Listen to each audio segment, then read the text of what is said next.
I'm Ann Goyer, Executive Vice President of the Industrial Heating Equipment Association, and we're here to tell you how Ihea members are making a difference. For the past 2 years, Ihea has been involved in the development of ISO standard TC244 for industrial furnaces and associated process heating equipment.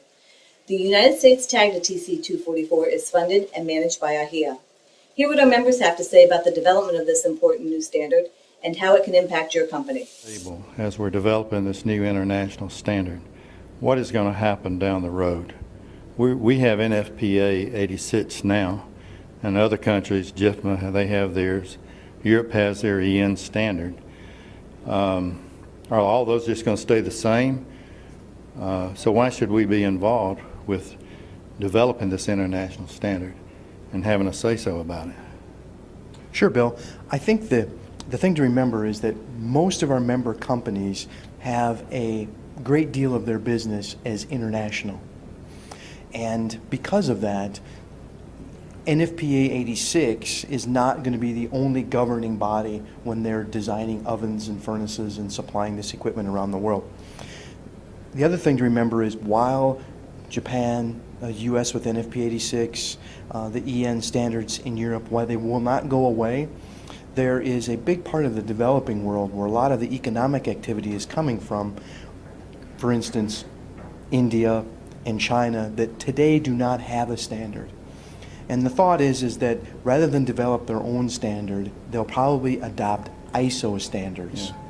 Therefore, what is done today in developing this ISO standard and why it is important for our members to be involved is because after this ISO standard is developed, there's a good chance that the world, especially that doesn't have a standard today, will use and adopt this ISO standard, and so that our member companies then will have to build equipment to those standards.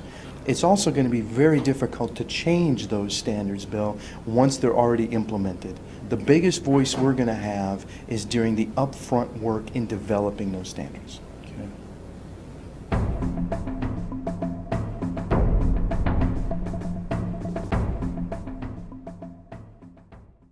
TC244 is important to our members.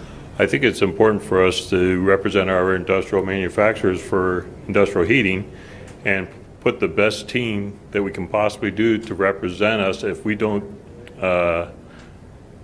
work as a team, all manufacturers, then we're allowing other people to make decisions for us.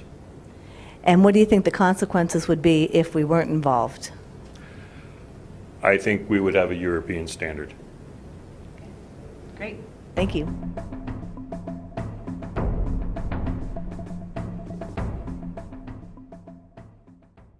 Mark, so can you tell us why you think it's important for Ihea to be involved in the development of the standard?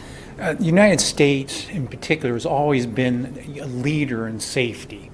It's worldwide, and we're seeing that Europe is, and the emerging markets in China and the like are considering safety, and we want to have a word, our say in an international standard. We don't want people speaking for us without our input.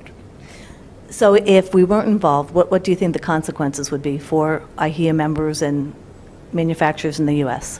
There's all sorts of markets that we may be locked out of. Like I said, China, the emerging nations, who knows? The Eastern Bloc countries as they come into the European Union. Great. Thank you, Mark.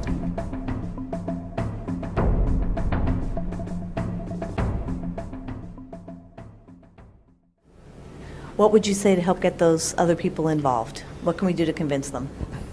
Well, I think that somehow we're going to have to go to our members, because again, we've got a handful of member companies today that are doing the heavy lifting for everybody else. We need to go to our members and ask them for more support, and then somehow we need to get out to some of these other industrial combustion industries and talk to them about truly what's going to happen, and that they are going to benefit from this work that we're doing right now.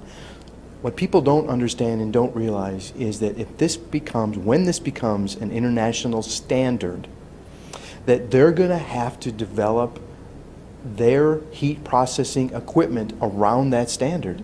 And it's going to be costly for them. So anything that we can do today to get in front of those standards is going to benefit everybody in the United States that currently today produces heat processing equipment. Great.